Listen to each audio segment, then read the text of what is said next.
kita ketemu lagi nih di CIR, Center for Innovation, Entrepreneurship dan Leadership SBM ITB. Kali ini teman-teman nggak ketemu sama Nabil karena Nabil lagi cuti. Aku yang gantiin bareng Hana gitu. Nah, kali ini kita bakal bahas talk show tentang self-awareness. Nah, jadi buat teman-teman nih kita bakal bahas tentang diri pribadi ini, diri pribadi kita. Kalau buat teman-teman yang lagi galau nih mungkin bisa dapat jawaban nih di sini nih. Tentang tujuan hidup kita tuh sebenarnya gimana sih gitu. Nah, kalau kita mau netepin tujuan hidup tuh kita tuh harus aware sama diri sendiri. Katanya sih gitu. Nanti kita cari tahu lebih lanjut. Dan ditambah lagi nih, kan kita pebisnis nih ya, calon-calon CEO. Benar. Apalagi calon-calon CEO harus punya self-awareness banget. Kita harus tahu fungsinya itu apa sih sebenarnya self-awareness dalam bisnis. Bener banget. Gitu. Nah, maka dari itu kita ngundang materi, praktisi di bidangnya. Praktisi di bidangnya, udah pengalaman profesional udah 4 tahun, udah lumayan lama nih. Kita punya HR consultant. Namanya Nanda. Nah, coba Kak Nanda. Halo. Waktu dan tempat dipersilakan. Hai Kak Nanda. Terima kasih banget nih udah mau disempet-sempetin datang ke sini buat diulik-ulik pengetahuannya tentang self awareness. Iya, aku juga senang banget. Ini aku udah kelamaan WFH, akhirnya bisa ketemu sama orang. Korban COVID ternyata. Nggak lihatnya gak di layar aja gitu ya, tapi bisa ketemu sama nggak online selama ini di layar. Iya. Sekarang udah bisa nih kita ketemu tatap muka kayak gini gitu. Thank you juga nih waktunya dan kesempatannya. Semoga bisa bisa bawa insight baru nih buat teman-teman semua. Semoga mantap. Boleh kenalan dulu Kak, kira-kira udah pengalaman apa aja nih di bidang HR, terus tentang self awareness, udah apa aja nih? Kayak banyak banget nih sampai bisa kita undang di sini nih. Kalau bagi-bagi banyak sama kita. Enggak sih ya, kalau banyak. Tapi basically jadi memang background pendidikan aku di psychology. Jadi ya mungkin untuk topik ini juga hal yang bisalah kita ngobrol bareng gitu. Untuk pengalaman sendiri sebenarnya saya tadi berapa bilangnya 4 tahun? 4 tahun. Bener gak ya? Ya benar. Di mana Kak, di perusahaan apa? Sebelumnya sempat di bank asing dulu gitu. Jadi pas fresh graduate langsung punya kesempatan untuk jadi HR di sana. Terus lanjut juga waktu itu sempat juga jadi HR di startup. Gitu. Nah baru sekarang jadi konsultan gitu. Lengkap. Pertama Lengkap korporasi, kedua di startup. startup, sekarang konsultannya. Lengkap banget nih kayaknya, mantap ya materi kita hari ini. Semoga bisa mengcover semua yang kita pengen tahu nih tentang self awareness. Oke, let's go. Hajar Hana. Oke, kita mulai dari definisi dulu nih, biar teman-teman semua tahu nih. Emang self awareness tuh apa sih Kak? Seberapa penting kita punya self awareness? Self awareness. Saya pasti kasih topiknya, ini jadi introspeksi sendiri loh, buat aku sendiri jadi belajar lagi nih, jujur aja. Kalau definisinya sendiri, nih teman-teman, tapi aku pengen ngajak buat yang udah sempet gampangnya tuh self awareness apa sih? Kalau Hana dengar self awareness, top of mind-nya kira-kira apa?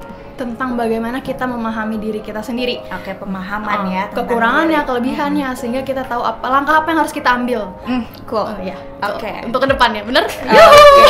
Kalau Hafiz gimana? Kalau aku pertama kali denger self awareness itu yang terlintas itu adalah galau, terus terang aja. Galau. Waduh, curhat. Oke, galau. Kenapa galau? Karena gini, aku ngerasa pribadi ya, dan di dalam galau itu ada proses kontemplasi diri. Keren banget bahasanya. Ada introspeksi diri ya, refleksi. Oke. Nah, sebenarnya ini juga memang benar banget gitu apa yang dibilang sama Hana, sama Hafiz ya. Tadi keren dari Hana adalah kita menyadari apa sih yang ada di dalam diri kita. Nah, self awareness sendiri sebenarnya adalah ini suatu kemampuan kita untuk kita bisa sadar. Kita lihat gitu ya, bagaimana cara kita berpikir, lalu bagaimana perasaan kita saat itu, dan juga kita juga aware apa sih yang udah ada di dalam diri kita. Baik itu kelebihan, kekurangan. Kadang-kadang kalau misalnya interview ya ditanya sama HR Iya. Kalau bingung berarti belum aware kita sama diri kita sendiri. Banyak sih aku menemukan gitu ya teman-teman yang saat ditanya apa kelebihan, apa kekurangan mereka, bingung sendiri gitu ya. Dan malah nih ya, ini lucunya lagi, malah ini sering banget dibilang sebagai pertanyaan yang menjebak dari HR. oke. Padahal kan itu adalah hal yang sebenarnya harusnya kita miliki nih, ya, gitu. Untuk kita melihat diri kita secara pribadi seperti apa kekurangan kita supaya kita bisa improve, benar Kak? Bener. Terus juga apa nih strength-nya kita gitu supaya kita bisa asah terus dan kita bisa fokus ke arah sana, gitu. Nah, itu dari diri ya, dari dalam diri kita. Nah, selanjutnya self awareness juga kita melihat nih bagaimana orang lain mempersepsikan diri kita. Oh, jadi bukan dari kita aja yang melihat ya? Jadi orang juga. lain tuh ngelihat kita tuh seperti apa sih, gitu. Nah, itu dia. Jadi ada dua sisi yang kita lihat di situ. Bagusnya kalau misalnya kita peka, kita udah sadar nih diri kita bagusnya apa yang biasa kita pikirkan, cara pola pikir kita seperti apa, akhirnya kita dengan mudah untuk bisa menentukan nih langkah kita ke depan mau seperti apa. Gitu yang tadi ya. Oh, punya kekuatan ini nih. Oke, saya bisa fokus untuk fokus buat najemin nih. Kayak kita diasah diasah terus biar makin bagus, makin expert di strength-nya. Iya. Pertanyaanku gini nih, tadi kan dibilang ada dua sisi penilaian Persepsi, kita iya. sama orang lain. Aku pernah nemu temen ketika persepsi yang dilihat oleh orang sama yang dia nilai diri itu beda banget.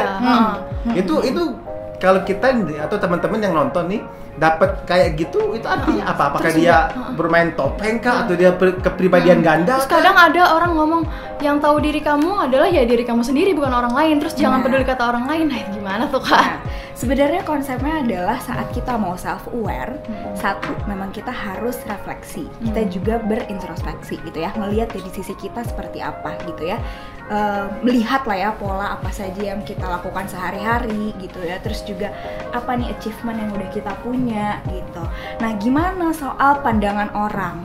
Nah, sebenarnya di sini saat kita mau self aware, ada sisi di mana kita juga harus bisa menerima feedback, gitu ya. Kita benar-benar terbuka sama feedback orang lain, terus juga kita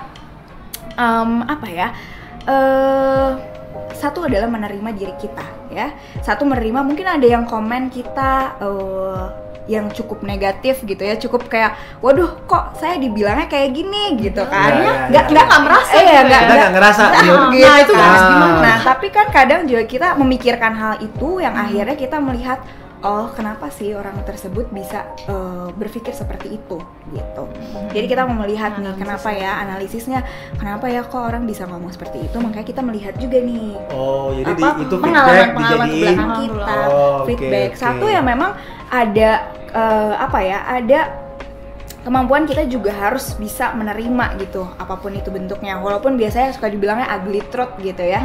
Nah, malah kalau kita mau self aware, artinya kita harus benar-benar menerima feedback dan malah mencari feedback itu gitu ya.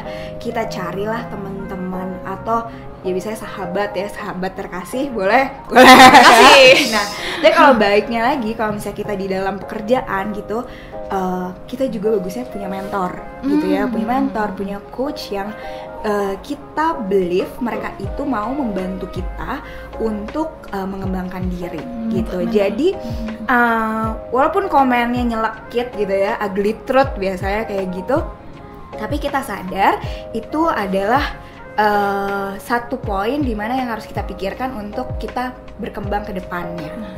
Gimana kita nemuin mentor yang kita butuhkan? Kira-kira siapa gitu? Siapa mentor orang yang bisa cocok jadi mentor kita? Gitu. Contohnya gimana tuh Kak? Contoh-contoh mentor yang sesuai buat kita. Oke. Kalau mentor sendiri ya, kadang hubungan mentorship gitu ya, biasanya disebutnya mentorship gitu ya. Kadang ada yang informal, ada yang kita minta, Pak saya mau Bapak jadi mentor saya gitu ya. Pertama kita harus believe bahwa orang ini mampu membimbing kita ke arah yang mau kita mau gitu ya. Dan juga mungkin ada expertise-nya dia yang bisa membantu kita untuk kita menuju tujuan kita tadi gitu. Misalnya kita teman-teman misalnya mau jadi CEO tadi ya, CEO yang keren banget gitu ya. Di bidang apa misalnya busana muslim atau itu bidangnya Hana tuh, busana bidangnya finance. Oke. Nah, karena kita mau menuju ke sana, artinya ya memang kita juga harus mencari seseorang yang punya pengalaman di bidang tersebut gitu, supaya ya kita melihatlah track recordnya seperti apa dan memang keterbukaannya juga gitu. Kalau misalnya dianya ternyata wah nggak bersedia jadi mentor karena waktunya juga Padat. cukup Padat, padat sibuk. gitu ya. Ya mungkin kita juga harus mencari another options gitu. Baik, Nanda, tadi terkait masalah feedback nih. Tadi kita kan, aku nangkepnya kita ngambil feedback dari orang lain tentang diri kita, diproses nih informasinya. Cuman pertanyaan gue adalah, apakah semua feedback itu harus kita ambil lalu memaksa diri kita jadi berubah gitu loh? Apakah harus seperti itu atau memang ya aku ambil yang perlu aja gitu atau gimana? Oke. Sebenarnya ini ada yang menarik sih ya soal introspeksi diri. Saat kita menerima feedback, terus kita langsung introspeksi dong ya, kayak oh kita nih seperti apa gitu. Tapi kadang-kadang ini dari risetnya, jadi introspeksi ini berbanding lurus dengan stres dan depresi gitu. Oh serius? Jadi makin banyak introspeksi bisa bikin depresi dan juga bisa bikin stres gitu kan. Dong, nah, itu kan menarik. Itu kan menarik loh. Jadi kita nggak boleh introspeksi diri dong seperti itu atau bukan ya. Di sini bukan aku ngajak buat teman-teman jangan introspeksi diri, bukan.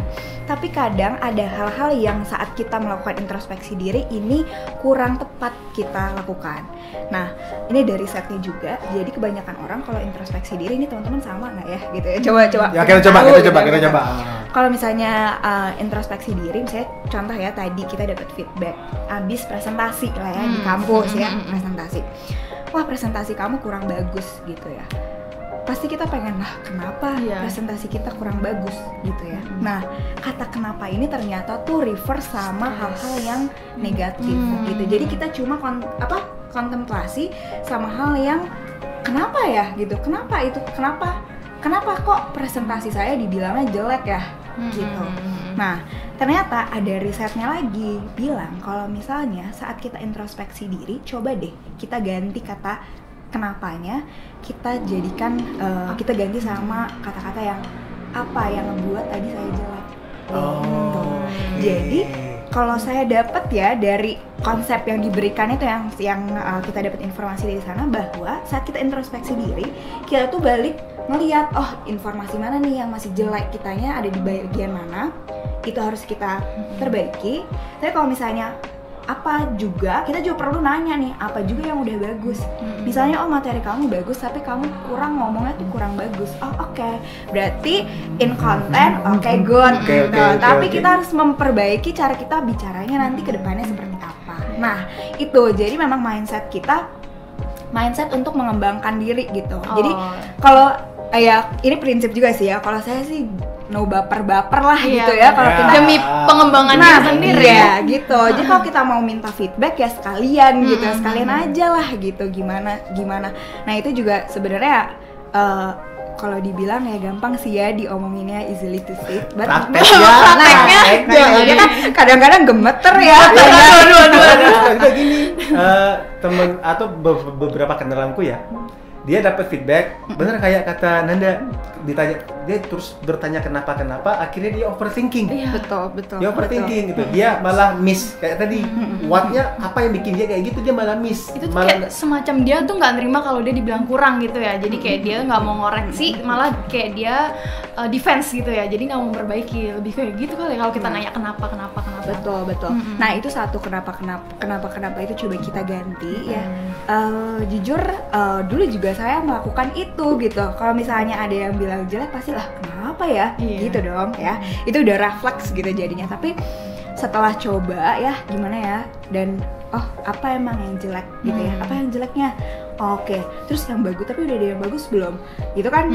Itu adalah kayak kita juga harus punya keberanian buat denger gitu kan. Kadang-kadang kalau denger kayak tapi malah terbiasa ya. Tapi balik lagi mindset kita mau kemana gitu. Kalau misalnya kita mau diem di satu tempat aja, mau dibilang jelek terus, ya sudah gitu. Tapi kalau misalnya kita mau perbaiki diri ya harus berani. Ini kasih. Aku pernah baca sedikit-sedikit tentang victim mindset, sama satu lagi itu apa sih? Growth mindset. Fixed mindset. Salah. Betul. Dan growth mindset. Betul sekali. Betul. Oke, Nanda, tadi kita kan sudah sempat bahas nih apa yang aku sudah sebutkan, victim, ternyata fixed mindset dan growth mindset. Nah, kalau kita relate nih antara self awareness, tadi kan kita masih bicara tentang individu. Nah, kalau kita kan di bisnis nih, kita relate sebenarnya self awareness itu ngaruh seberapa pengaruh sih kalau kita mau jalani bisnis dengan self awareness gitu. Oke. Nah tadi ya, karena self awareness ini kita udah sadar ya apa yang ada di diri kita gitu ya, kelebihan, kekurangan itu paling gampang sih ya.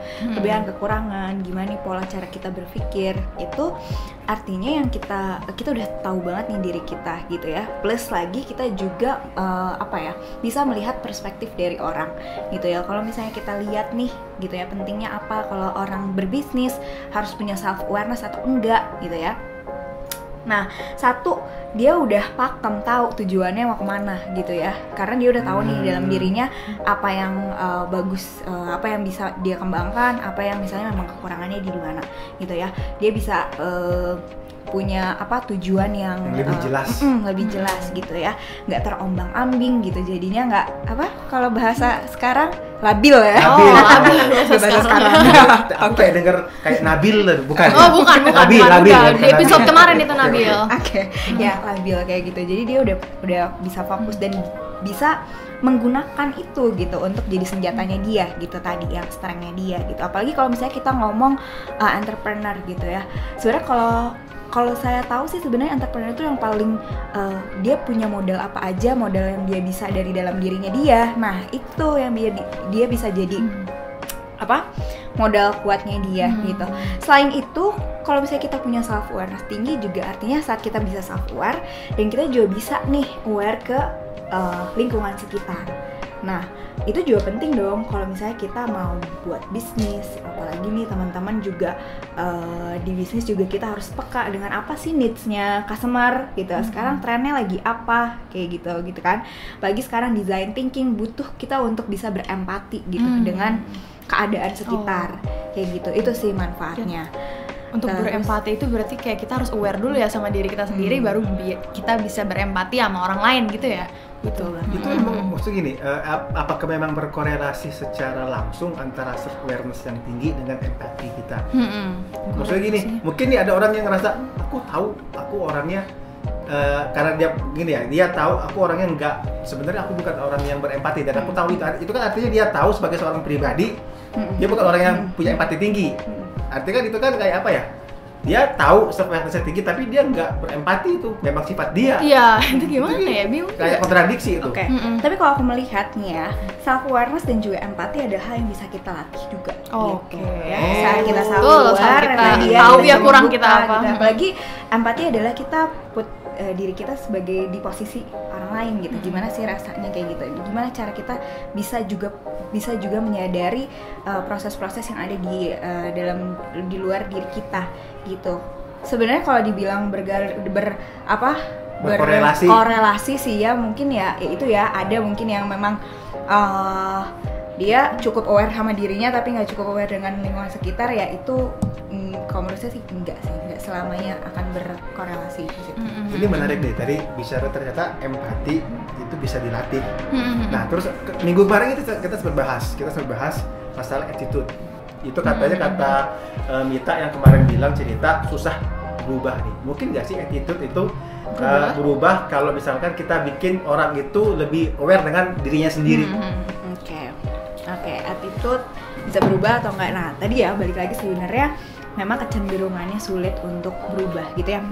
Bukan sulit untuk berubah, kecenderungannya menetap untuk personality, attitude seperti itu. Tapi ada hal yang bisa kita latihkan gitu ya, kayak tadi misalnya self awareness dan juga empathy.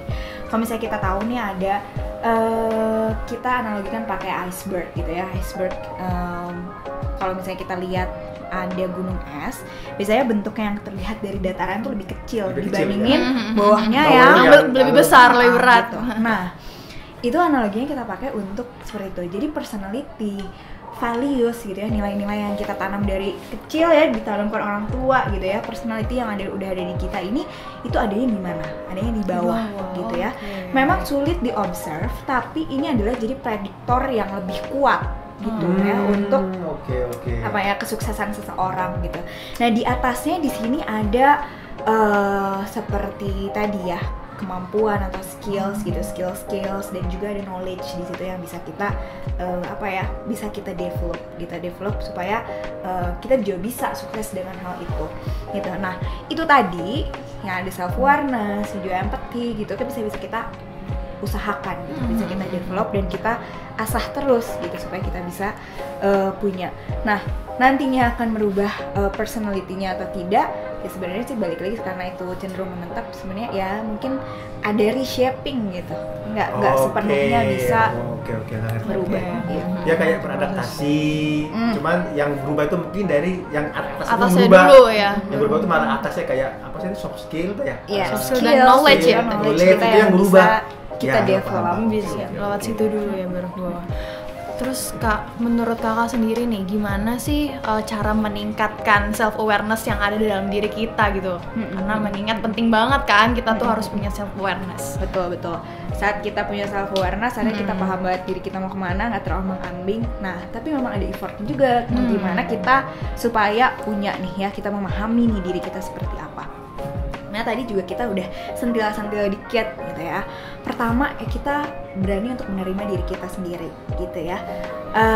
Baik itu mau kekurangan kita, apa yang harus kita kembangkan lagi, harus kita coba untuk kalau misalnya ada fear gitu harus kita hadapi gitu ya. Tapi juga kita harus menerima kenyataan bahwa kita juga punya kekuatan gitu, punya strength gitu. Ya itu kadang itu bukan gara-gara weakness ini yang negatif akhirnya sulit diterima, tapi kadang-kadang saya juga menerima orang tuh suka sulit juga untuk sadar bahwa dirinya tuh punya strength gitu, punya gitu ya. Orang bisa nolak kalau dia punya kelebihan. Bukan nolak sih, tapi kayak tidak menyadari ya. Ada kayak nggak sadar gitu tiba-tiba ya. ternyata gue punya kelebihan ini. Gitu. Nah satu itu kita harus open dulu, kita harus menerima baik mau strength mau weakness, cara pikir kita yang lalu seperti apa untuk kita paham nih ya diri kita seperti apa. Terus yang kedua sebenarnya untuk kita bisa nih ya tadi gitu ya, tahu kelebihan kita apa, kekurangan kita apa gitu ya. Ini balik lagi mudah banget kita lakukan sebenarnya, mudah banget kita ngomong ya, tapi sulit dilakukan gitu ya. Journaling gitu ya. Jadi kita tulis apa sih sebenarnya yang jadi strength kita gitu, yang kita rasa strength kita apa gitu ya, dan juga apa nih kekurangan kita yang harus benar-benar kita evaluasi dan kita lakukan perubahan gitu, dan bisa kita relate sama peran kita saat ini seperti apa gitu. Misalnya nih teman-teman adalah seorang entrepreneur, CEO, as leader gitu. Nah saat ini saya sebagai leader apa nih yang udah bagus sudah saya lakukan gitu ya, dan saya tuh kuatnya di mana, terus kayak saya kurangnya apa. Di situ juga kita list apa sih sebenarnya yang kurangnya, karena by the day gitu ya, day by day gitu, itu kan kita berkembang ya, kita life goes on gitu ya. Jadi ada mungkin ada hal baru lagi yang bisa kita dapatkan. Nah jadi tipsnya adalah coba luangin waktu untuk itu. Gitu, luangin waktu untuk kayak analisis diri sendiri ya. Sekarang pakai handphone gadget bisa banget gitu ya, langsung tulis hari ini kayak aku baru nyadar nih kelebihan aku ini. Tulis gitu ya. Tulis bisa aja. Asa-asa kayak narsis gitu ya. Nah, itu dia kayak dear diary gitu ya. Mau ngerasa apa ya kelebihan kita kok kayak jadi narsis. Itu ya, tapi butuh ya. Tapi memang perlu harus kita kita accept gitu. Kalau emang kita jago. Nah itu biar gak galau bang. Tadi kan di awal galau. Ini jawabannya harus menerima. Gak boleh merasa narsis bang. Nah tapi dengan apa? Maksudnya kayak tadi ya, kita lihat baiknya kita tuh apa gitu ya. Apa nih informasi atau data yang didapatkan gitu. Jadi valid gitu apa yang kita tulis, bukan cuma narsis sendiri aja gitu. Nah terus ada lagi tipsnya, sebenarnya kita bisa mencobakan mindfulness gitu ya. Sekarang kan banyak banget nih ya kayak mindfulness exercise gitu ya. Sebenarnya itu tuh bagusnya adalah kita tuh nggak overthinking, coba ignore, coba ignore kayak Disrupsi ya, sekitar yang nggak disrupsi perlu. apa ya? Distraksi distraksi. yang ada kita ignore, kita fokus nih, coba kita mau refleks sama diri kita seperti apa gitu. Kalau pengalamanku sih ya, ini seru banget sebenarnya. Oke. Kayak ini tuh momen kayak wah gila nih, ngerasa banget self awareness-nya langsung kayak banyak bertambah gitu saat solo traveling. Oh, solo traveling. Ngaruh Gimana tuh? banget. Ngaruh Saya banget ya? traveling ngaruh banget ya. Sorry ya.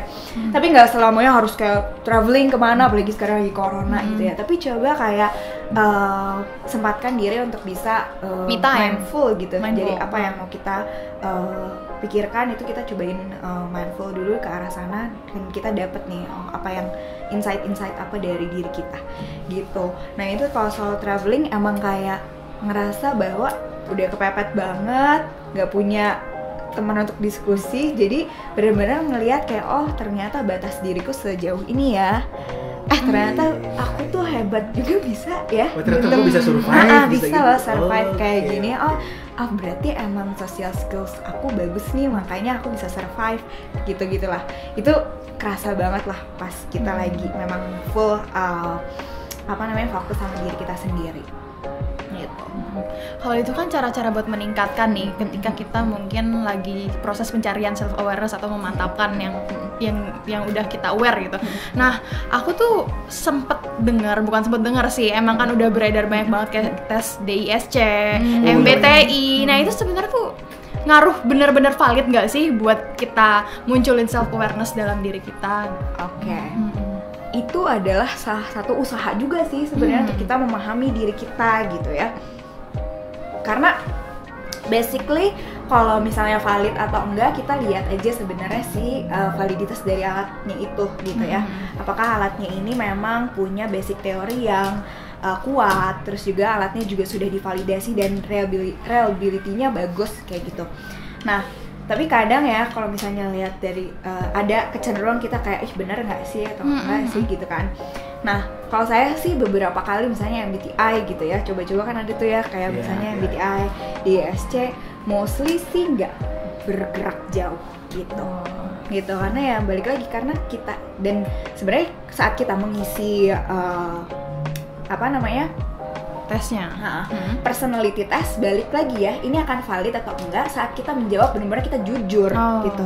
Karena mungkin pertanyaannya ada 2, disuruh milih 4. Hana punya yang berbeda, Hafiz juga beda, aku juga beda gitu. Tapi nggak ada yang salah gitu soal itu gitu. Karena ya balik lagi, personality test itu basicnya adalah kita tidak mencari benar dan salah gitu. Tapi kita mencari profil diri kita seperti apa.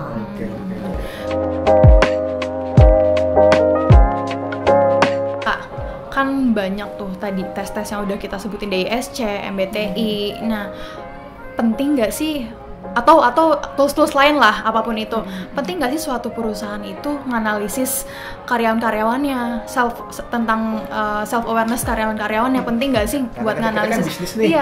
Bisnis. Nanti kita harus ngelompokin staff-staff. Apa kita harus ngegolongin staff-staff itu berdasarkan personality mereka gitu? Oke. Nah, mungkin personality assessment apa fungsinya saat kita sudah masuk di perusahaan gitu ya. Nah, gini, perusahaan tuh kita punya manusia sebagai aset, setuju gak sih? Betul, SDM utama banget ya. SDM adalah utama.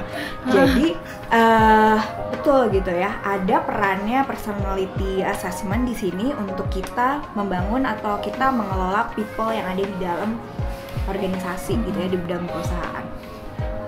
Mulai dari awal aja ya. Psikotes biasanya kalau mau ngapain? Masuk jurusan, masuk kerja ya. Ada psychological assessment gitu ya. Pengen tahu dia lolos apa enggak, cocok gitu. Dikelompokin di mana gitu ya. Nah, sebenarnya ini kayak satu alur people management yang kita memanfaatkan dari si hasil personality test ini. Pertama, saat kita hiring ya. Sekarang sudah lumrah banget nih ya, nggak nyari yang IPK-nya tinggi. Atau berapa? 4 ya? 4 gitu ya, IPK nggak melulu soal IPK, technical atau yang semuanya, tapi ada yang di-assess menggunakan personality assessment ini gitu ya. apa yang kita assess ada pertama adalah job fit gitu ya. Kita lihat job fitnya, dia cocok nggak sih sama pekerjaan yang dia apply.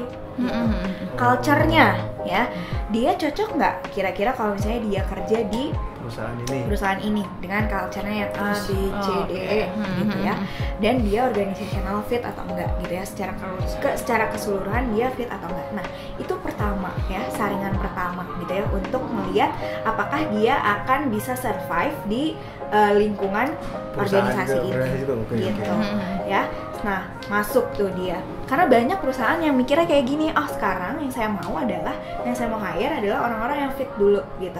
Baru nanti saya bisa develop dia dari sisi tadi ya, skill pengetahuannya itu bisa banget kita develop dari program-program development di perusahaan gitu. Nah, selanjutnya gimana nih kalau orang-orangnya udah ada di dalam? Nah, sebenarnya sangat berguna banget sih si personality assessment tadi gitu ya. Kalau teman-teman tadi bilang buat pembentukan tim, gimana ya kita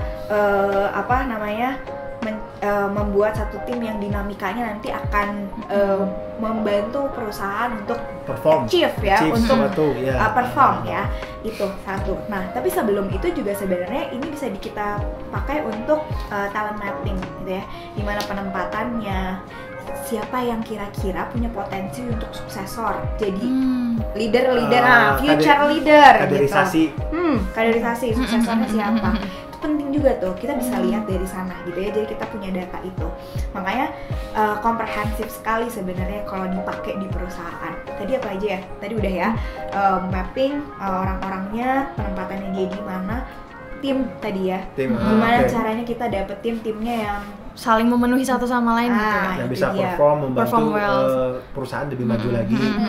Nah, di situ juga ya, mungkin kalau misalnya kita punya tim, kalau saya seneng banget kita bisa embrace diversity gitu ya.